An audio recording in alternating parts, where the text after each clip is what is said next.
Hello friends, स्वागत है आप सभी का कंपैरेटिव पॉलिटिक्स लेक्चर नंबर 11 में, जहां पे हम पार्टी सिस्टम को डिस्कस करने वाले हैं। वन पार्टी, बाई पार्टी और मल्टी पार्टी सिस्टम को हम एमसीक्यूज की फॉर्म में जितने भी कॉन्सेप्ट्स हैं उनको डिस्कस करने वाले हैं और साथ ही साथ अपनी प्रैक्टिस करने वाले हैं। तो चलिए वीडियो को शुरू करते हैं बिना देरी किए हुए। और आपको एक इंपॉर्टेंट इंफॉर्मेशन बता दूं, जिन्होंने अभी तक चैनल को लाइक नहीं किया, सॉरी सब्सक्राइब नहीं किया, वो सब्सक्राइब कर लीजिए और वीडियो को लाइक कर लीजिए।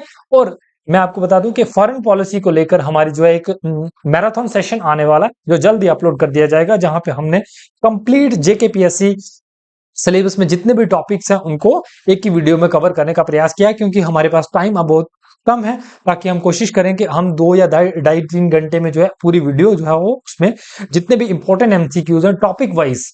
हालांकि जब आप टॉपिक वाइज एमसीक्यूज प्रैक्टिस करते हो आपको थोड़ा इजी लगता है, क्योंकि आप वहां पे एक पर्टिकुलर टॉपिक की बात कर रहे होते हैं। लेकिन जब आप वो उन एमसीक्यूज को, उन्हीं कंसेप्ट को याद रखते हैं और जब मिक्सअप होके फाइनल एग्जाम में आते हैं, तो वहां पे आपके ऊपर एक प्रेशर क्रिएट होता है और एक आपको थोड़ा आपके ऊपर प्रेशर रहता है कि आपको रिकॉल करने में थोड़ी डिफिकल्टी पैदा होती है। अब ये मत समझिए कि जब हम टॉपिक वाइज एमसीक्यूज डिस्कस कर रहे हैं तो ये इजी हैं। वो इजी तभी लग रहे हैं क्योंकि आप एक पर्टिकुलर टॉपिक की बात कर रहे हो, तो आपका माइंडसेट उसी टॉपिक को लेकर है, इसलिए आपको वो इजी लगते हैं।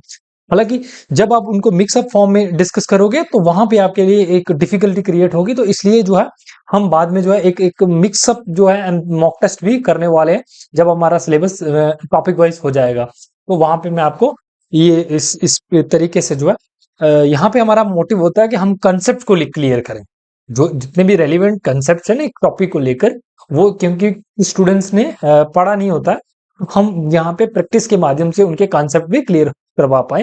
तो चलिए वीडियो को शुरू करते हैं बिना देरी किए हुए। फर्स्ट एमसीक्यू के साथ बढ़ते हैं। The study of political parties को क्या कहते हैं? चलिए, पॉलिटिकल पार्टीज की स्टडी को क्या कहते हैं?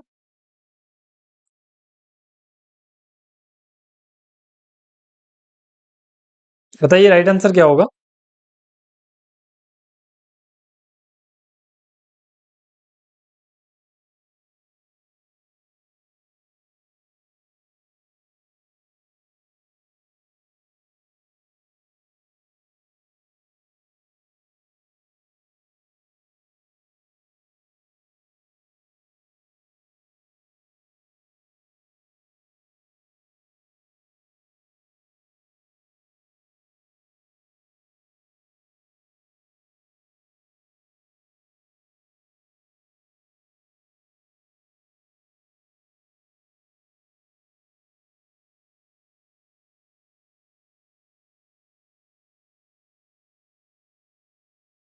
Sociology.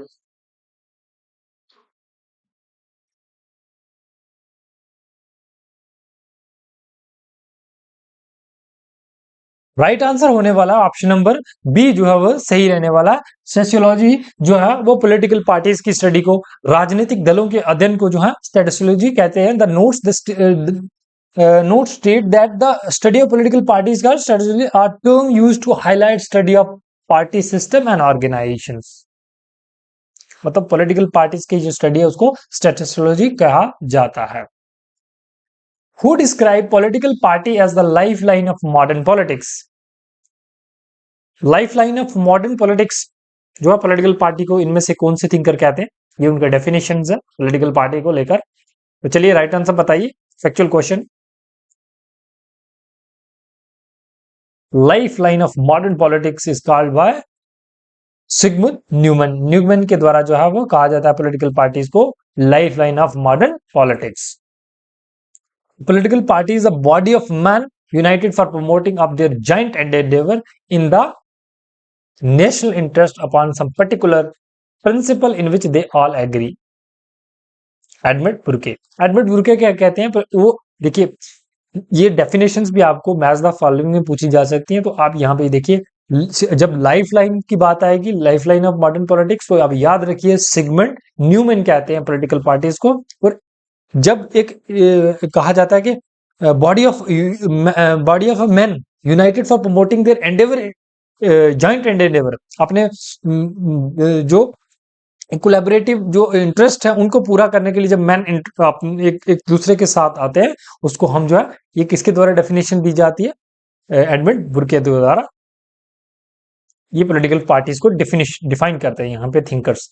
और group organise for purpose of achieving and exercising power, जहां पे पावर की बात आएगी वहां पे याद रखना मार्क्यूस डिवर्जर जो है वो कहते हैं कि जब इंडिविजुअल एक ग्रुप में आते हैं तो अचीव पावर को गेन करने के लिए, to seek power and exercise power, that is called by, such definition is given by Marcus Duverger. Marcus Duverger के द्वारा दी जाती है। देखिए अब फिर से रिवाइज कीजिए, life line of modern politics किसके द्वारा कहा जाता है? न्यूमैन के द्वारा कहा जाता है।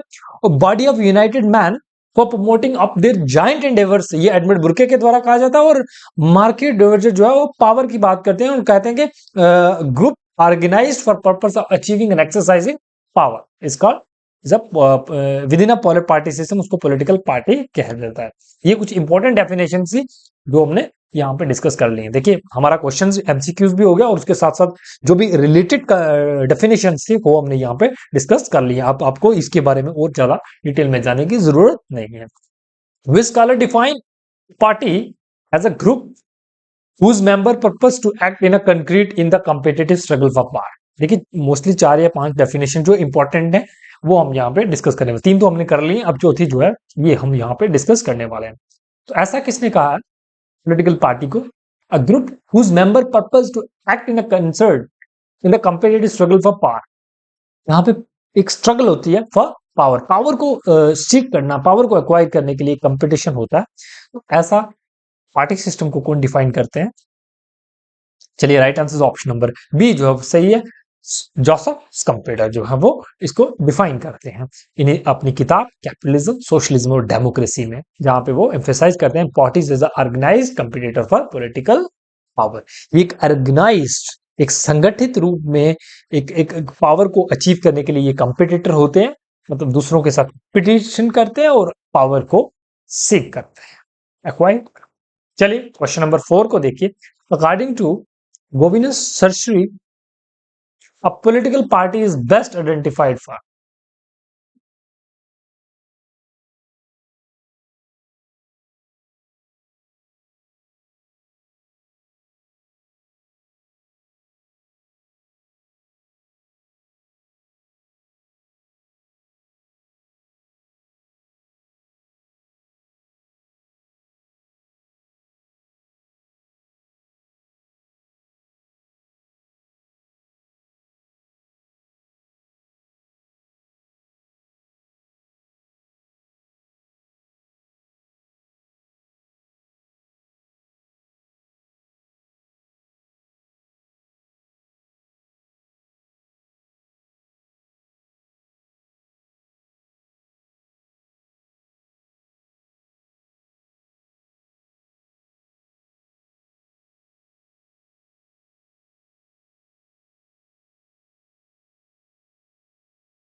pronouncenames.com Giovanni Sartori Giovanni Sartori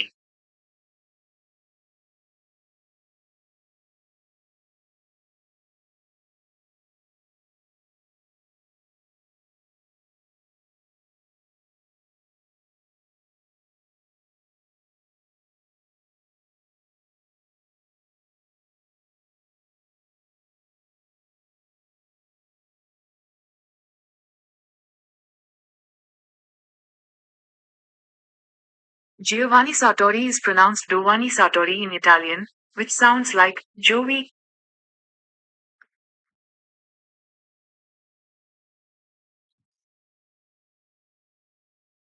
चलिए नेक्स्ट क्वेश्चन की ओर बढ़ते हैं। Question number 4, according to Giovanni Sartori, Giovanni Sartori इसका प्रोनाउंसिएशन है, a political party is best identified by. Giovanni Sartori है वो पॉलिटिकल पार्टी को कैसे डिफाइन करते हैं? चलिए राइट आंसर बताइए। It's ideology along official level and capacity to place candidate in elections, mass membership numbers, level of financial resources. तो Sartori के मुताबिक पार्टी सिस्टम क्या है, किससे आइडेंटिफाई किया जाता है उसको? Right answer is option number B जो है सही रहने वाला। ऑफिशियल लेवल जो है उसको देखा जाता है, और साथ ही साथ जो उसकी कैपेसिटी होती है to place candidate in elections, कितनी कैपेसिटी है उसके पास। Such working definition focus on identifiable group that compete in election and can place candidates, कितने कैंडिडेट्स वो इलेक्शंस में प्लेस कर सकती है, इसी पे उस पार्टी की पहचान होती है। चलिए 5 को देखिए, which of the following is not listed as a primary function of the political parties, political party का इनमें से प्राइमरी फंक्शन कौन सा है, नहीं। चलिए कौन सा सही रहने वाला, ऑप्शन नंबर, चलिए राइट आंसर होने वाला ऑप्शन नंबर सी जो है वो सही है। जुडिशियल रिव्यू ऑफ लॉ जो है वो, ये पॉलिटिकल पार्टी का काम नहीं है। बाकी जो इंटरेस्ट एग्रीगेशन हो गया, पॉलिटिकल रिक्रूटमेंट हो गया, और पॉलिसी फॉर्मेशन और वैल्यू सेटिंग जो है, ये किसका काम होता है, पॉलिटिकल पार्टीज का। चलिए Marcus Duverger classified party system into, जो मार्क्यूस डवर्जर है वो, देखिए हमने उनकी डेफिनेशन पढ़ी थी ना, जो पावर को लेकर थी, कि पॉलिटिकल पार्टी जो है क्या है, ऑर्गेनाइज्ड ग्रुप है टू अचीव पावर। तो मार्केट डाइवर्जेंस जो है वो पार्टी सिस्टम को कितने टाइप्स में डिवाइड कर रहे हैं, सिंगल पार्टी या मल्टी पार्टी, या कौन सा इसमें से सही है ऑप्शन। तो चलिए राइट आंसर बताइए। राइट आंसर जो ऑप्शन नंबर बी जो है वो सही है। One party, two party and multi party system में डाइवर्जेंस जो है क्लासीफाई करते हैं, ये 3 फोल्ड में जो है डिवाइड करते हैं पार्टी सिस्टम के। चलिए 7 को देखिए, Duverger's law state that a first past the post electoral system tend to produce, जो first past the post system है, जिसको टेरिटोरियल रिप्रेजेंटेशन भी हमने डिस्कस किया था पहले, ये किसकी ओर लेके जाता है इलेक्टोरल सिस्टम को, चलिए बताइए। Right answer is option number A जो है वो सही है, जहां पे टू पार्टी सिस्टम होगा, जहां पे first past the post system होगा, एक अपोजिशन होगा, एक रूलिंग पार्टी होगी जहां से चुना जाएगा। तो मोस्टली जो है दो ही बड़ी पार्टीज यहाँ पे होंगी। कहने को तो बहुत सारी पार्टी होती है, लेकिन वो उनका जो है इतना इन्फ्लुएंस कम ही होता है। Duverger argued first past the post single member loyalty mechanically and psychologically favour to large party, ये जो है दो बड़ी पार्टीज को फेवर करता है। Which electoral system is most associated with producing a multi-party system? Multi-party system इनमें से कौन सा जो है सिस्टम उसको प्रोड्यूस करता है, उसका रिजल्ट होता है, एक उसका कॉन्सिक्वेंस होता है। तो चलिए राइट आंसर बताइए। Right answer option number C जो है वो सही है। प्रोपोर्शनल रिप्रेजेंटेशन जो है वो, जहां पे माइनॉरिटीज को भी जो है वैल्यू दी जाती है, उनका भी उनके भी जो इंटरेस्ट है उनको प्रोटेक्ट किया जाता है, और उनके जो वोट्स है उनको भी एक महत्व दिया जाता है, जहां पे स्मॉल पार्टीज को रिकॉग्नाइज किया जाता है। चलिए 9 की ओर बढ़ते हैं। Divergent structural classification include all of the following except, जो डाइवर्जेंट जो है वो उनका जो स्ट्रक्चर है क्लासिफिकेशन को लेकर करते हैं पार्टीज को, तो यहाँ पे इनमें से कौन सा नहीं है उनके according, cadet parties, mass parties, catch all parties, movement party, कौन सा नहीं है आपको ये बताना है, इसमें इंक्लूड नहीं है स्ट्रक्चर्स में। तो right answer option number D जो है सही है, मूवमेंट पार्टीज नहीं है, जबकि कैडेट पार्टीज, जहां पे इलिटिस्ट स्मॉल आइडियोलॉजी, मतलब एक स्मॉल ग्रुप ऑफ पीपल जो है वो पावर को एक्वायर करेंगे। हालांकि रिप्रेजेंटेशन काफी बड़े नंबर पर भी हो सकती है, लेकिन जो पावर है मोस्टली एलिट्स के पास होगी, तो ग्रुप ऑफ पीपल के पास होगी। तो ये 19th सेंचुरी लिबर जो है वो एग्जांपल है, कैडेट पार्टीज होंगी, जहां पे पार्टीज तो कहा जाता था कि मास की पार्टी है, लेकिन मासेस पार्टी नहीं है। असल में जो है वो कुछ ही लोग उस होल सिस्टम को, उस पॉलिटिकल सिस्टम को रन करते हैं, तो उसको कैडेट पार्टीज कहते हैं। Mass parties based on the mass membership, जहां पे मास मेंबरशिप होगी, जैसे कम्युनिस्ट पार्टी इन चाइना, ये एग्जांपल होगी। और डिवोटी पार्टीज जहां organise around a charismatic leader, एक जो एक क्रिज्मेटिक, जैसे कहते हैं ना क्रिज्मेटिक पर्सनैलिटी होती है ना, जैसे किसी लीडर की, उसके लोग आकर्षित होकर उसकी जो स्पीच है, उसका वे ऑफ टॉकिंग है, या फिर एक कनेक्शन है, या फिर जो उसका पर्सनल लाइफ है, उसको लेकर जो है जो लोग किसी लीडर के साथ आकर्षित होते हैं, उसको डिवोटी पार्टीज भी कहा जाता है। मतलब, और कैच ऑल पार्टीज क्या होता है, ब्रॉड बेस्ड हो गया, प्रैग्मेटिक हो गया, जो ब्रॉड बेस्ड, जहां पे मासेस पार्टिसिपेशन होते हैं। कांग्रेस इन इंडिया पोस्ट 1947, जहां पे मास पार्टिसिपेशन होता है, ब्रॉड बेस होता है उसका। और यूएस डेमोक्रेटिक एंड रिपब्लिक जो है ये इसी के ऊपर बेसिस है parties, cadet parties, mass parties, devotee party and catch all parties. आपको ये टाइप्स भी सारी समझ आ चुकी होंगी। Given Sartori argued party system should be classified by, ये किसके बेसिस पे क्लासिफाई किया जाना चाहिए सर्टोरी के मुताबिक? तो right answer is option number B जो है वो सही रहने वाला। Number of relevant parties that influence politics, कितनी रेलिवेंट पार्टीज हैं जो पॉलिटिक्स को इन्फ्लुएंस कर सकती है, पॉलिटिक्स पे प्रभाव डालती हैं, वही जो है उसके अकॉर्डिंग जो है पार्टी सिस्टम को डिफाइन किया जाता है, क्लासिफाई किया जाना चाहिए। चलिए क्वेश्चन नंबर 11 को देखिए, which of the following is an example of polarise pluralism? Polarise pluralism की एग्जांपल कौन सी है इनमें से? क्या होता है प्लूरलाइज प्लूरलिज्म, आइए देखते हैं। चलिए राइट आंसर बताइए। Right answer is option number B जो है वो सही रहने वाला। मोर देन 5 रेलिवेंट पार्टीज जहां पे होंगी विद एक्सट्रीम आइडियोलॉजिकल डिस्टेंस, मतलब 5 ऐसे मुख्य पार्टी हो और उनका जो है अलग अलग आइडियोलॉजीज होनी चाहिए, उसको कहते हैं पोलराइज प्लूरलिज्म। सर्टरी क्लासिफाई करते हैं पार्टी सिस्टम को कॉम्पिटिटिव सिस्टम, कॉम्पिटिटिव सिस्टम में कौन सी होगी? Modern pluralism, sorry moderate pluralism जहां से 3 से 5 जो है मुख्य पार्टीज हो। उसके बाद पोलराइज प्लूरलिज्म जहां में 5 से ज्यादा जो है वो डिफरेंट आइडियोलॉजीज को साथ बिलोंग करने वाली पार्टीज हो, उसको पोलराइज प्लूरलिज्म कहा जाता है। जो प्रीडोमिनेंट पार्टी सिस्टम हो गया, जहां पे वन पार्टी डोमिनेंस हो, जैसे जापान में एलडीपी है।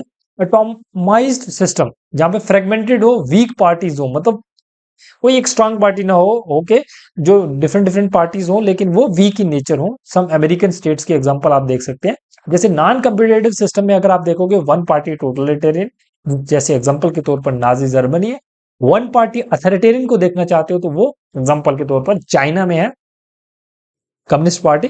And pragmatic one party rule जो है वो डोमिनेंट विदाउट रिजिड आइडियोलॉजी, बिना किसी रिजिड आइडियोलॉजीज को, रिजिड ना होकर, वो जो वन पार्टी का जो डोमिनेंस है उसको कहते हैं pragmatic one party rule, Mexico under PRI. तो ये थी कुछ सर्ट थ्योरी के द्वारा पार्टी सिस्टम को क्लासिफाई किया गया। आपको इससे कुछ भी पूछा जा सकता है कि मॉडर्न प्लूरलिज्म क्या है, पोलराइज क्या है, प्रीडोमिनेंट पार्टी क्या है, एटमाइज्ड क्या है। तो यहाँ पे आप याद रखिए जो उनके द्वारा क्लासिफिकेशन दी गई है। तो चलिए 12 को देखिए। इससे पहले हमने कौन सा 11 किया था? 12 को देखिए। Lipset and Rokkan explain party formation primarily through the concept of, किस कंसेप्ट से पार्टी सिस्टम को एक्सप्लेन करते हैं? चलिए राइट आंसर को मार्क कीजिए। Right answer is option number B जो है वो सही है। सोशल क्लीवेज, मतलब पार्टीज का जो फॉर्मेशन है वो किसके बेसिस पे होना चाहिए? क्लास, रिलीजन और सेंट्रल पेरिफेरी के बेसिस पे होता है। उनका मुताबिक देखिए, मान के चलिए कोई ब्राह्मण है, कोई ठाकुर है, कोई राजपूत है, मतलब इस तरीके की जो कास्ट है, लोग जो है मोस्टली अपनी जो पार्टी उनकी जो उस क्लास को मोस्टली रिप्रेजेंट करती है। आज भी इंडिया में देखा जाए तो जैसे यादव्स हो गया, ठीक है। तो ये जो पॉलिटिक्स आज भी होती है, आज भी जो है एक कास्ट के लोग जो है एक पर्टिकुलर पार्टी को ही ज्यादा सपोर्ट करते हैं, जो उनके आइडियाज को आगे प्रमोट करती है। तो ये कहने का एक रिलीजन के बेसिस पे, जैसे बीजेपी को क्रिटिसाइज किया जाता है कि हिंदू के ज्यादा फेवर में है, हिंदू की बात करती है। जैसे असदुद्दीन ओवैसी हो गए, वो कहते हैं कि मुस्लिम्स की मतलब उनको ज्यादा वोट पड़ते हैं। तो आज भी आप देख सकते हैं कि क्लास के बेसिस पे, रिलीजन के बेसिस पे जो है पार्टीज का जो है फॉर्मेशन होता है। उसके बाद सेंट्रल पेरिफेरी का क्या मतलब हो गया? सेंटर पेरिफेरी का हो गया कि सेंटर हो गया जो भी एक ऐसा ग्रुप ऑफ एलीट पीपल जो है वो सेंटर में रहेंगे, और पेरिफेरी हो गया जो जो पिछड़े हो गए, जो वंचित हो गए, शोषित हो गए, उनको पेरिफेरी के कैटेगरी में रख सकते हैं। तो वो अपनी अलग से पार्टीज बनाते हैं, ठीक। तो आज भी उसी तरीके से जो है वो एक पार्टीज फॉर्मेशन होता है। ऐसा होना नहीं चाहिए। हमारा कॉन्स्टिट्यूशन कहता है कि यहाँ पे सेक्युलरिज्म होना चाहिए, सेक्युलरिज्म होना चाहिए। तो सेक्युलरिज्म तभी होगा जब ये चीजें हम स्टॉप करेंगे, रोकेंगे। तो हम जो है एक जो कैंडिडेट्स सक्षम हो, जो एक पढ़ा लिखा हो, जो अच्छी समझ रखने वाला हो, जो समाज की बेहतरी के लिए काम करे, हमें उसको वोट डालना चाहिए। ये चीजें जो है हमें अपने माइंड में रखनी चाहिए, ना कि हमें अपनी कास्ट, अपने रिलीजन के बेसिस पे अपने वोट को कास्ट करना चाहिए। तभी तो हमारा देश इतना ज्यादा डेवलप नहीं है। क्योंकि आप आज भी जो डाटा उठा के देखोगे तो मोस्टली जो है पार्लियामेंटेरियन जो है वो उनके ऊपर कुछ ना कुछ सीरियस एलिगेशंस हैं, चार्जेस हैं, क्राइम्स जैसे रेप जैसे केसेस हो गए या फिर मर्डर जैसे ये केसेस जो हैं आज भी उनके खिलाफ चल रहे हैं। तो ये जब देश आजाद हुआ था तब अगर आप पार्लियामेंट को उठा के देखो कि एक बड़ा नंबर जो है, एक बड़ा वर्क जो है, एक पढ़ा लिखा सबके से आता था, जो जो हाई लेवल जो पॉलिसी मेकिंग का काम करता था और एक बेटर डिसीजंस फ्रेम करते थे तो गवर्न द होल सोसाइटी, एक बेटर डिसीजन मेकिंग होती थी। चाहे वो बी आर अम्बेडकर जी हों, चाहे वो पंडित नेहरू हों, चाहे वो सरदार पटेल हों, ये कितने मतलब मोस्टली जो वकील लोग या फिर और दूसरे पेशाओं से आने वाले लोग जो हैं पॉलिटिक्स को रिप्रेजेंटेट करते थे। तो आज भी हमें जरूरत है कि जो हमारे युवा हैं वो पॉलिटिक्स में जाएं, पढ़े लिखे नौजवान, तभी जो है देश का एक प्रोग्रेसिव पॉलिसी फॉर्मेशन हो पाएगी। चलिए देखिए 13 को देखिए, which work is associated with Lipset and Rokkan. Lipset और रोकन के साथ कौन से इनमें से बिलोंग करते हैं वर्क जो है। चलिए लिपसेट और Rokkan, right answer is option number B जो है सही है। Party system and voter alignment जो है वो 1967 में लिखी जाती है and introduce the cleavage framework. Social cleavage के बेसिस पे जो है वो पार्टीज को फॉर्म किया जाता है, जैसे हमने पीछे डिस्कस किया है।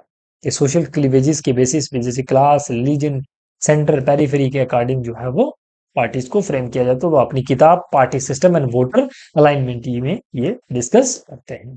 14 को देखिए, which scholar argued that parties are essential for political development in new states. Political development के लिए पार्टीज का होना बहुत जरूरी है नई स्टेट्स में। तो right answer is option number B जो है सही है, ला पलम्बोरा एंड मार्नो वेनर। ये अपनी किताब political parties and political development में कहते हैं कि पार्टीज क्रूशियल है for political integration and development in the new born Nations. चलिए 15 को देखिए, एरन लिपजर्ड इज चीफली एसोसिएटेड विद, किसके साथ बिलोंग करते हैं। तो चलिए राइट आंसर बताइए, वीडियो को पॉज कीजिए और आराम से आंसर दीजिए। तो राइट आंसर होने वाला ऑप्शन नंबर बी जो है सही है, relationship between electoral system and party system. जो इलेक्टोरल सिस्टम है, चाहे वो प्रोपोर्शनल रिप्रेजेंटेशन हो या फिर first past the post system, और उसके बीच में और पार्टी सिस्टम के बीच में क्या कनेक्शन है उसको इसके साथ एसोसिएट करते हैं कौन, एरन लिपजेट। और ये बताते हैं कि कैसे इलेक्टोरल इंस्टीट्यूशन जो है वो शेप करते हैं पार्टीज का नंबर और बिहेवियर। क्योंकि जहां पे प्रोपोर्शनल रिप्रेजेंटेशन होगा वहां पे मल्टी पार्टी सिस्टम होगा, और पार्टीज ये नहीं होगा सिर्फ मल्टी पार्टी सिस्टम होगा, वहां पे पार्टीज के पास एक पावर भी होगी, विच उनको प्रॉपर रिप्रेजेंटेशन भी होगी। विच of the following is a typically feature of western party system. Western party system किस तरीके का, इनमें से कौन सा ऑप्शन जो है उसको डिफाइन करता। राइट आंसर क्या होने वाला, ऑप्शन नंबर बी जो है वो सही रहने वाला, institutionalised party structures with internal democracies. चलिए 17 को देखिए, मैच द फॉलोइंग है, आपने वर्क्स को थिंकर्स के वर्क के साथ उसको मैच करना। तो मार्क्यूस डिवर्जर जो है वो किसके साथ बिलोंग करते हैं, गेवनी, सर्टोरी, लिपसेट और एरन लिजवेट। Party system and voter alignment अभी आपने डिस्कस किया लिपसेट के द्वारा। तो राइट आंसर मेरे ख्याल से ऑप्शन, अगर सी का थर्ड है तो देखिए हम सी को थर्ड मैच करते तो ऑप्शन नंबर मेरे को डी ठीक लग रहा है। हाँ डी ही ठीक है। देखिए अगर आपको एक भी आता है ना तो आप इजीली जो है उसको मैच कर सकते हैं, ये मैं आपको यहाँ पे बताना चाहता था।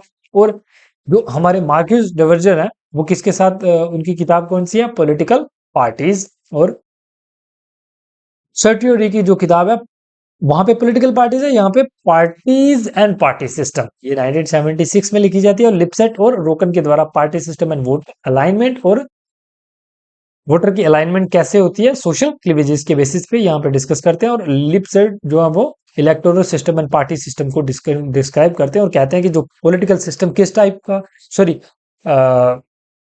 इलेक्टोरल सिस्टम जो है डिसाइड करता है कि पार्टी सिस्टम कैसा होगा, वन पार्टी होगा, मल्टी पार्टी होगा या फिर बाय पार्टी होगा, ये कौन डिसाइड करता है, ये इलेक्टोरल सिस्टम डिफाइन करता है। चलिए नेक्स्ट क्वेश्चन, क्वेश्चन नंबर 18 को देखिए। मैच द फॉलोइंग करना आपको सिस्टम को उसके एग्जांपल के साथ। जैसे वन पार्टी सिस्टम कहाँ पे है, बाई पार्टी और मल्टी पार्टी। चलिए एग्जांपल कौन सी है। वन पार्टी आपको पता ही है चाइना में देखी जाती है, और बाई पार्टी जो आप यूएसए में देख सकते हैं, और मल्टी पार्टी जो है इंडिया में होती है। तो राइट आंसर कौन सा रहने वाला, ऑप्शन नंबर सी जो है वो सही है। ए का वन, बी का टू और सी का थ्री। सीपीसी जो है चाइना में है और इंडिया में मल्टी पार्टी सिस्टम है। चलिए 19 को देखिए,